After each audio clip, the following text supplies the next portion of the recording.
Okay, Alyssa Halter here to give you a soybean disease update, and today I'm going to touch on downy mildew.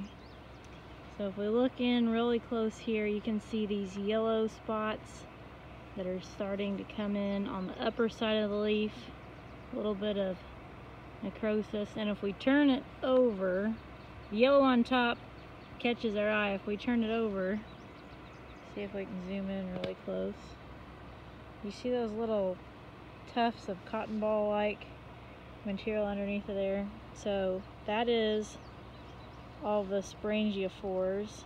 So hyphae, that's actually the fungus growing on the underside of the leaf. And the reason we're seeing this downy mildew right now is because of how humid it is outside. It typically comes in when it's cool and humid. Our nights are getting down in the 70s, which is cooler than the daytime. But with all the humidity that's hanging up underneath the soybean canopy right now, that moisture is drawing things in. So we're starting to see some of that fungus show up. We are seeing it mostly on the upper leaves, on the newer, younger tissue. The lower leaves are more resistant to it. So that's something we're going to have to pay attention to.